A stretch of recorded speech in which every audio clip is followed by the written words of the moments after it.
반갑습니다. 방금 소개받은 최성남 코치라고 합니다. 반갑습니다. 잠깐 들어보니까 코치라는 게 참 생소하시죠? 코치가 이게 외국말인데 어르신들 마차 아시죠? 마차 또는 이게 소가 끓었던 그걸 외국말로 코치라고 해요. 그래서 우리가 마차나 우마가 역할이 짐이나 사람을 원하는 곳으로 옮겨주잖아요. 네. 코치라는 직업이 그런 겁니다. 그렇죠. 운동선수들을 운동 잘하게 하는 코치, 옆에서 도와주는 사람. 그리고 삶에서 내가 조금 더 행복하게 살고 또는 보다 더 나은 삶을 살기 위해서 도와주는 사람. 그게 코치입니다. 그래서 제 직업이 그래서 그런 분들께 희망을 드리고 행복한 삶을 위해서 조금 더 도움을 드릴 수 있게 하는 그런 직업을 코치라고 하고요. 저는 그래서 지금 코치 활동을 지금 하고 있습니다. 네. 자, 지금부터 이제 제가 이제 세이프 코치라고 명명을 한 것은 저는 사실 코치이기도 하지만 안전 전문가이기도 합니다. 우리 건설 현장이나 산업 현장에서 안전 관리자 많이 말씀 들어보셨죠? 사고가 나면 이거 안전 불감증이다. 안전 관리를 제대로 했느냐 안 했느냐를 따질 때 그때 제가 하는 안전 전문가이기도 합니다. 그런데 우리가 행복한 삶을 살기 위해서 가장 기본이 되는 게 사실은 내 삶이 안전해야 되잖아요. 삶이 위험할 때는 사실은 아무리 행복한 상황이 되고 누가 행복하게 돈을 많이 주고 맛있는 걸 많이 줘도 내가 불안하면 사실은 행복하지 않죠. 그래서 제가 안전 전문가이면서 코치 활동을 하기 때문에 제가 우리나라 1호 세이프 코치로 제가 명명을 했고요. 지금도 사실은 코치 활동도 하면서 회사에서는 또 안전 전문가로 제가 활동을 하고 있습니다. 오늘의 주제는 대한민국 1호 세이프 코치 최성남 코치와 함께하는 행복한 인생 전환 수업 행복한 삶의 아주 심기라는 제목으로 해서 오늘 여러분들과 함께 행복한 삶을 어떻게 살아야 될지 그리고 행복한 삶은 어떤 건지 같이 한번 얘기해 보도록 하겠습니다. 자, 시작해도 되겠죠, 이제? 네. 이제 처음으로 제가 말씀드릴게요. 우리 여러분들께서 아시겠지만 아주 심기라는 말씀 들어보셨죠? 아주 심기는 양파를 심거나 나무를 심을 때 처음에 이제 묘종부터 시작을 하잖아요. 그 묘종을 심어서 싹을 틔워서 그것을 온전히 제대로 된 밭에 심도록 하는 그 과정들이 옮겨 심기도 있고 가식도 있죠. 잠깐 옮겨 심는 그런 과정들 그리고 나중에 제대로 본 밭에 심어서 옮겨 심는 과정을 아주 심기라고 하는데 인생도 아주 심기와 같은 것 같아요. 여러 가지 과정도 거치게 되고 회사도 옮기게 되고 때로는 아프게도 되고 때로는 배우자도 만나고 아이도 낳게 되고 그러면서 여러 가지 옮겨 심기, 가식이 함께 합추어져서 그래서 인생의 아주 심기가 되는 것 같습니다. 제 인생의 첫 만남은 사실은 부모님이잖아요. 여기 보시면 연탄재 함부로 차지 마라. 너는 누구에게 한 번이라도 뜨거운 사람이었느냐.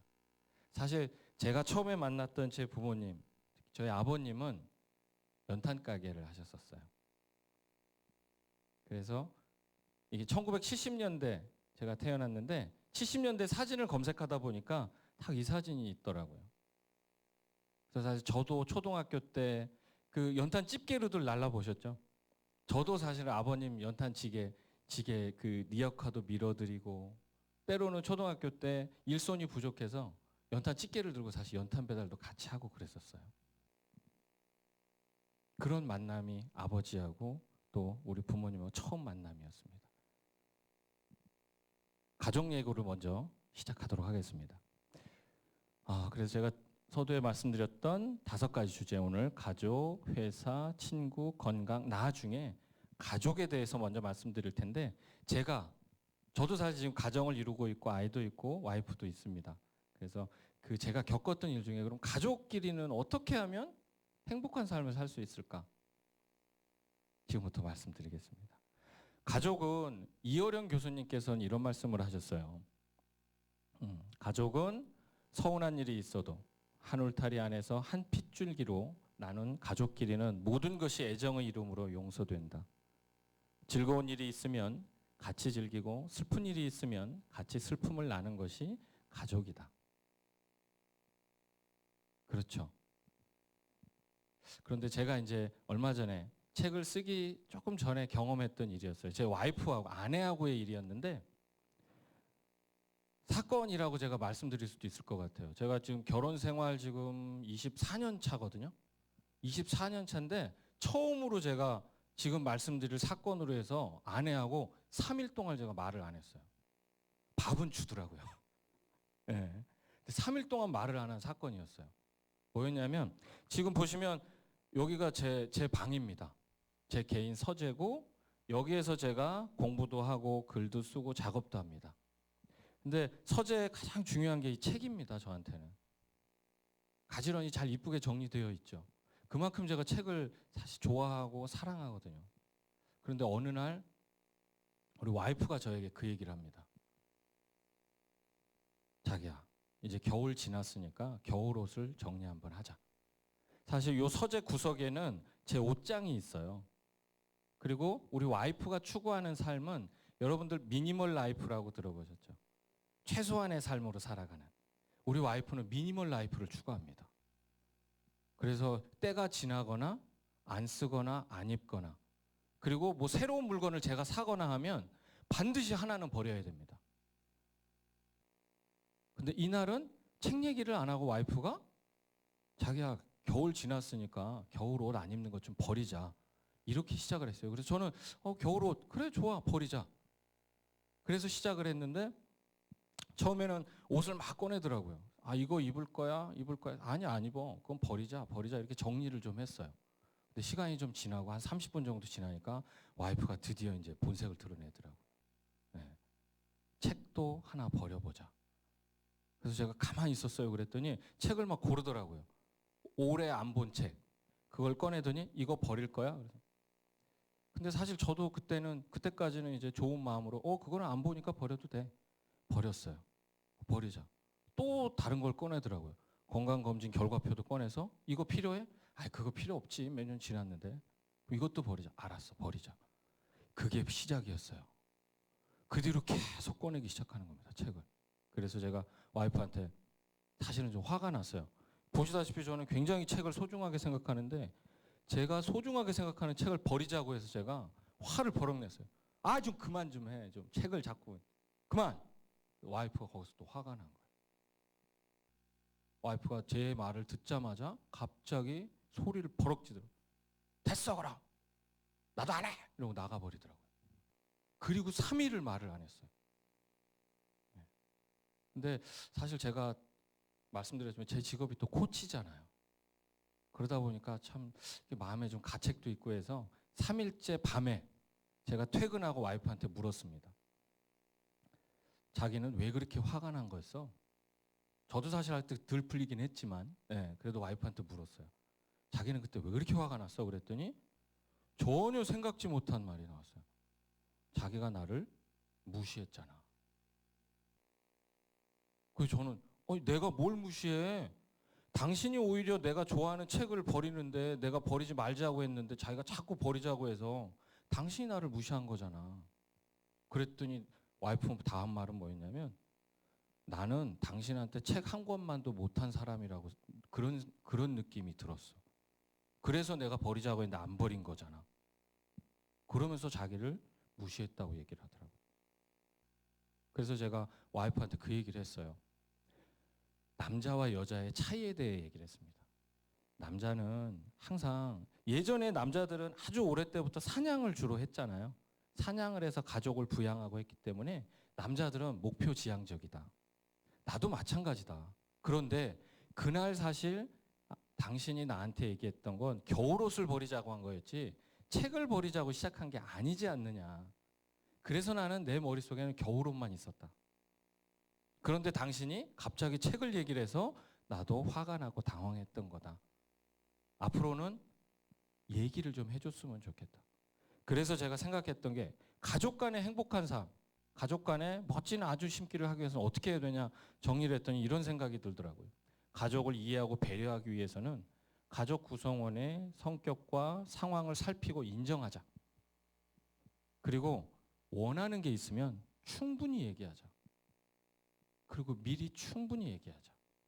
사실 남자와 여자와 데이트를 하거나 남편분들하고 우리 쇼핑을 할 때 굉장히 힘드시죠. 남자분들은 그냥 빨리 끝내고 또는 그런 저희 아버님은 옛날에 그러셨어요. 시장을 가거나 어디 백화점을 가면 아버님은 들어가자마자 백화점 있고 카페나 이런 데 앉아 계세요. 그냥. 시장 있고 가게에 앉아 계세요. 그리고 엄마하고 저한테 갔다 와. 네. 그게 그렇게 싫으셨던 거예요. 근데 제가 이번 경험을 하면서 뭘 느꼈냐면 남자는 처음에 말씀드린 목적지향적이라고 말씀드렸잖아요. 남자들하고 또는 남편분들하고 쇼핑을 하실 때는 미리 목표를 주시면 됩니다. 오늘 쇼핑을 1시까지 할 거야. 그리고 1시부터 2시까지 점심을 먹을 거야. 당신 뭐 좋아하지? 당신 삼계탕 좋아한다 그랬지. 그러면 1시부터 2시 삼계탕 먹자. 그리고 3시까지 다시 쇼핑을 하는데 3시 이후에는 당신이 원하는 거. 당신 자동차용품 필요하다 그랬지? 그래, 그럼 자동차용품 사러 가자. 그렇게 명확하게 시간과 목표를 정해주시면 남편분들 그것만 생각합니다. 그렇게 되면 남자들은 1차 목표가 1시입니다. 네, 1시. 그리고 2차 목표가 내가 좋아하는 삼계탕 먹는 그 시간. 그리고 마지막이 내가 사고 싶어하는 자동차용품 사는 3시간입니다. 3시입니다. 그래서 남편분들하고 행복한 가정생활을 유지하기 위해서는 목표를 오히려 정해주시고 거기에 추가로 칭찬을 해주시면 더 좋아요. 네. 다니실 때 같이 쇼핑을 하시더라도 당신이 있어서 정말 내가 편하네. 나 혼자 다녔으면 정말 무거워서 힘들었을 텐데 당신이 있어서 참 고마워. 그렇게 한마디 칭찬을 해주시면 훨씬 더 조금 더 행복한 가정생활이 될 수 있을 거라 생각해서 제 에피소드를 말씀드렸고요. 이제 회사원들을 위해서 저도 사실 회사를 다니고 있기 때문에 회사원들을 위해서 내가 그럼 회사에서는 어떻게 사는 삶이 멋지고 행복한 삶일까 그 생각을 해봤더니 로댕이라는 분이 이런 말을 했습니다. 현대인의 최대 결점은 자기의 직업에 대하여 애착심을 갖지 않는 것이다. 모든 인간이 직업을 혐오할 일로 생각하며 저주할 고역으로 생각하고 있다. 그러나 직업은 생활의 방편이 아니라 생활의 목적이다.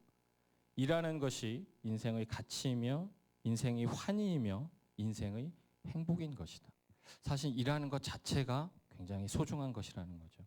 그러면 회사에서는 도대체 내가 어떻게 삶을 살아야 행복한 회사 생활이 될까? 제목이 이렇습니다. 누군가의 감정 쓰레기통 되지 않기. 제가 이 글을 쓰게 된 이유는 그거였어요. 제가 지금 회사 말고 이 전 회사에 있을 때 제가 안전관리 팀장으로 있을 때였어요. 그럴 때 현장이나 다른 사업장에서 사고가 나면 꼭 저희 윗분께서 저한테 그런 말씀을 하셨어요. 사고 보고서를 가지고 들어가면 저한테 항상 하시는 말씀이 넌 뭐 했어? 사실 저는 본사에 있었고 사고는 현장에서 났거든요. 근데 저한테 물으시는 말씀은 항상 넌 사고 날 때 뭐 했어? 넌 뭐 하고 있었어? 도대체 너는 뭐 하는 놈이야? 그런 얘기를 했었어요.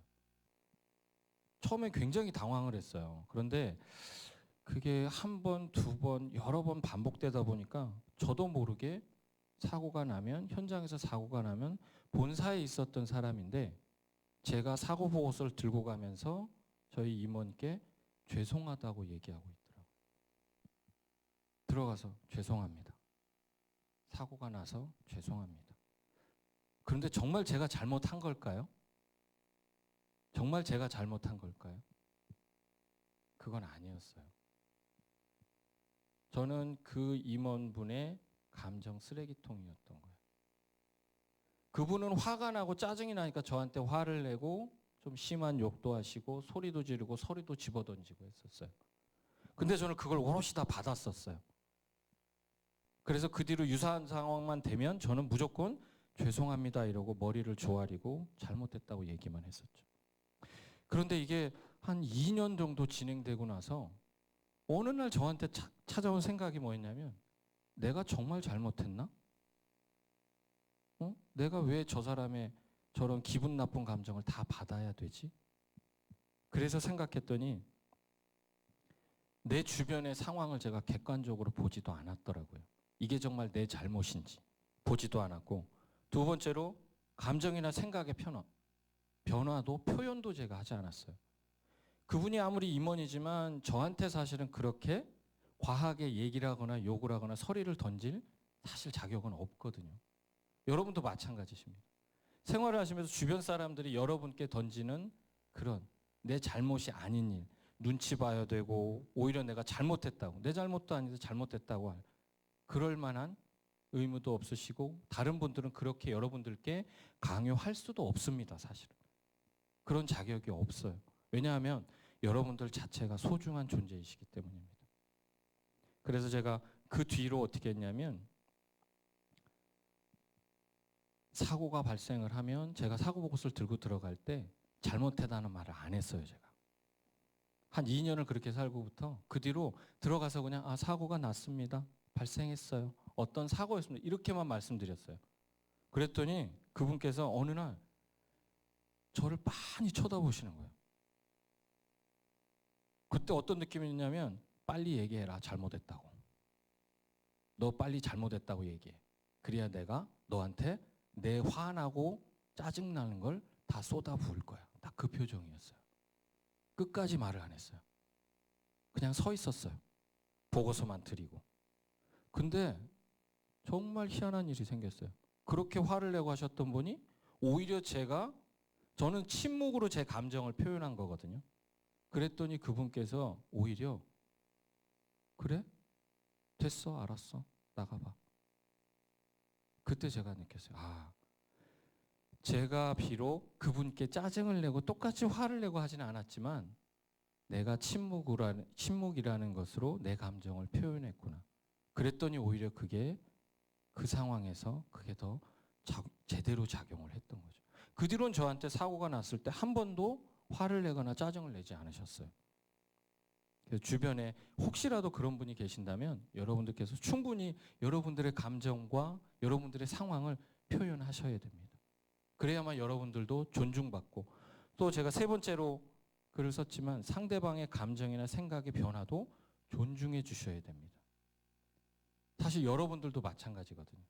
여러분들의 자녀분들, 남편분들, 주변에 여러분들보다 어린 분들 충분히 존중해 주셔야 됩니다. 그래서 제가 정리를 한 문장으로 한 게 이렇습니다. 당신은 누군가의 감정 쓰레기통이 아닙니다. 또 누군가에게 여러분들도 감정을 무조건 던져버릴 수 있는 존재도 아닙니다. 서로 존중해 주셨으면 좋겠습니다. 자, 세 번째로 친구에 대해서 말씀을 드릴 텐데요. 자, 그럼 친구들하고는 내가 어떻게 살아야 행복한 삶일까? 탈무드에 이런 말이 있습니다. 친구는 너를 친구로 보고 친구의 친구도 너를 친구로 간주한다. 우리가 한 다리 걸러 두 다리 건너라고 얘기하잖아요. 다 한 다리 걸러고 두 다리 건너면 다 친구가 되고 우리는 다 친한 사람이 충분히 될 수 있습니다. 친구 간에 가장 행복한 삶을 사는 방법, 관계를 원활하게 유지하는 방법, 제 경험으로는 그렇습니다. 말과 글, 태도부터 바꾸어야 됩니다. 여러분들, 바다의 색깔은 어떤 색깔이라고 생각하세요? 바다에서 나오는 색깔, 바다에 보이는 색깔, 푸른색이죠. 그게 왜 푸를까요? 맑죠. 사실은 바다의 그 푸른 색깔은 하늘빛입니다. 하늘의 빛깔이 비추어서 파란 거예요. 사람도 마찬가지인 것 같아요. 사람의 관계도. 그래서 우리나라 속담에는 이런 말도 있어요. 잠꾸러기 집에는 잠꾸러기만 모인다. 유유상종이죠, 그죠? 네. 그래서 다시 한번 정리해 말씀드리면, 나의 빛으로 좋은 추억의 씨앗을 뿌리고 거두는 데는 나의 말과 태도, 글, 이것부터 내가 바꾸어서 긍정적으로 표현해야 멀리 봤던 친구도 다시 돌아온다. 그렇게 제가 친구 관계는 행복한 삶을 유지하도록 그렇게 정리를 해봤고요. 이제 건강입니다. 건강. 여러분들 건강하시죠? 네. 건강에는 이런 말이 있었어요. 어리석은 일 중에 가장 어리석은 일은 어떤 이익을 위하여 건강을 희생하는 것이다. 무엇보다 중요한 거 우리 건강이라 그러잖아요. 네, 건강제일. 그러면 어떻게 하면 건강해질까? 요즘에 정말 많이 듣는 말이 번아웃이라는 얘기 있어요. 이거 소진증후군이라고도 해서 완전히 지쳐버려서 나 지쳐서 아무것도 못하겠어. 아마 여러분들께서도 그런 경험들이 있으실 거예요. 나 더 이상 손 하나 까딱할 힘도 없어. 밥할 힘도 없어. 너하고 얘기할 힘도 없어. 남편 얘기에 대꾸해줄 힘도 없어. 그런 상태를 우리가 번아웃이라고 합니다. 근데 이 번아웃을 저도 사실은 번아웃을 겪었었거든요. 그런데 번아웃을 겪을 때 가장 큰 원인이 무엇인가를 봤더니 다른 사람하고의 비교였어요. 이 번아웃은 정말 최선을 다하고 열심히 사는 사람들한테 옵니다. 왜? 남보다 더 잘나기 위해서. 또 남보다 더 좋은 성과를 내기 위해서. 그리고 또는 내가 나보다 높은 사람, 그리고 내 주변 사람에게 인정받기 위해서. 그렇게 해서 노력하다가 내가 완전히 지쳐버리는 겁니다. 사실 이 번아웃은 다른 사람과 비교하지 않아야 나를 지킬 수 있습니다. 조금 전에 말씀드렸던 다른 사람과 비교하는 것에서부터 나의 삶은 무너지기 시작합니다. 과거와 현재의 나, 미래의 나를 비교의 기준으로 설정하기라는 말은 다른 사람, 내가 저 사람보다 잘나야 돼. 또는 내가 저 사람한테 인정받아야 돼가 아니고 어제의 나보다 더 성숙한 나. 요즘 그런 말이 유행이죠. 성공보다 성장이다. 성공은 다른 사람의 시각으로 어느 좋은 위치 또는 아주 높은 위치에 가는 것을 뜻합니다. 그거보다는 어제와 나보다 조금 더 성장한 나.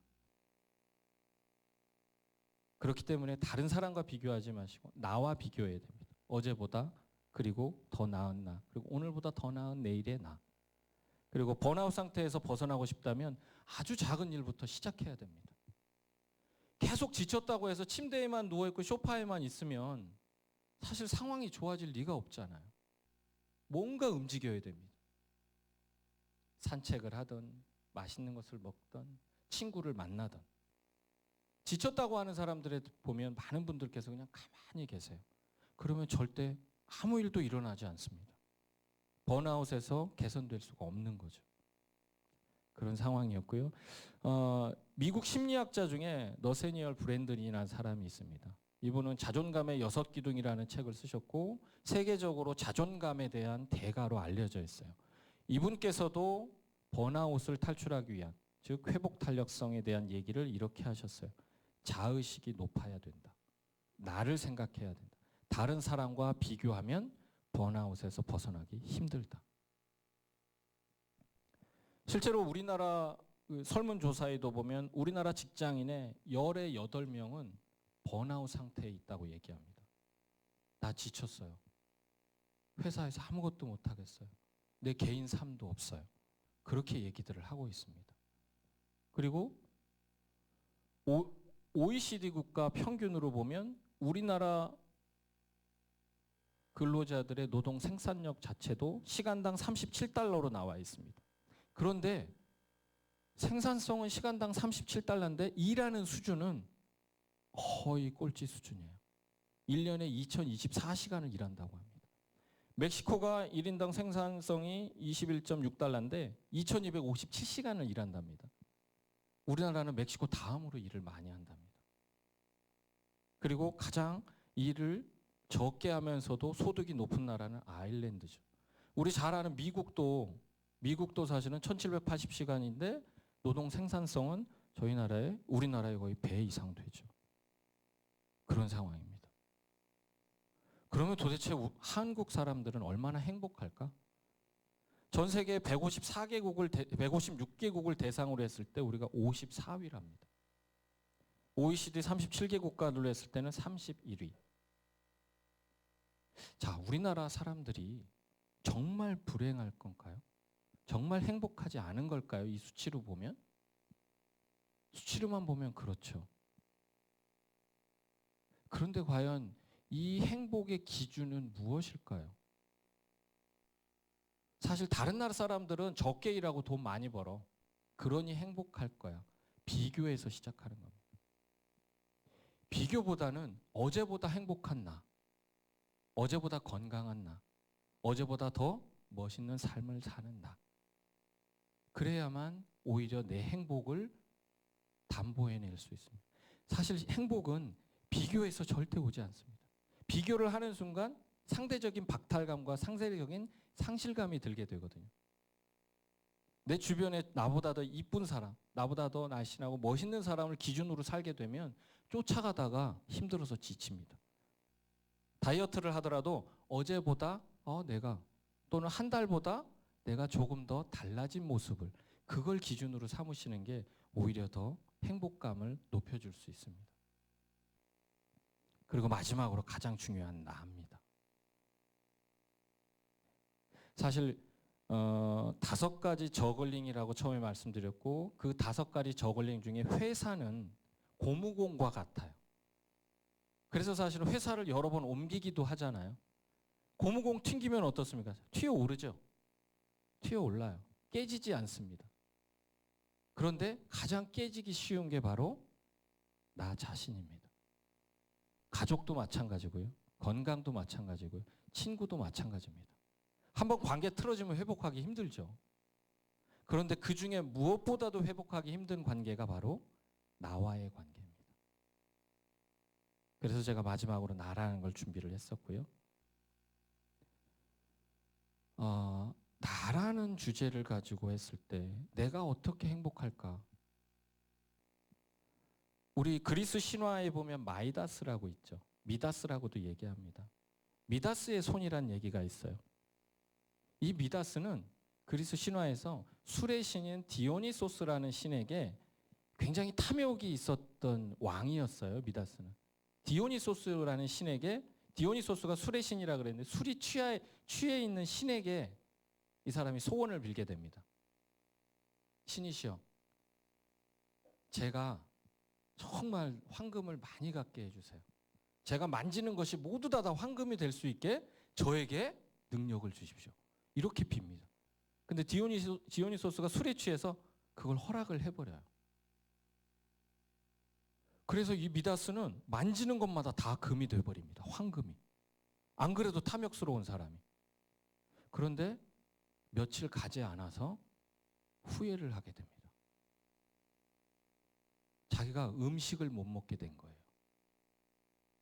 무엇을 먹으려고 잡으면 사과를 잡아도 고기를 잡아도 다 금이 돼버린, 먹질 못하는 거예요. 그래서 이 사람이 막 울면서 하소연을 합니다. 다시 술의 신 디오니소스에게 다시 간청을 하게 되죠. 신이시여, 제발 옛날로 돌아가게 해주세요. 근데 그 와중에 이 사람이, 이 미다스라는 왕이 자기의 딸을 안게 됩니다. 딸이 어떻게 됐을까요? 네, 맞습니다. 딸이 황금으로 변해버렸어요. 그래서 다시 미다스는 술의 신 디오니소스에게 무릎 꿇고 간절하게 울부짖습니다. 제발 저를 다시 좀 돌려주세요.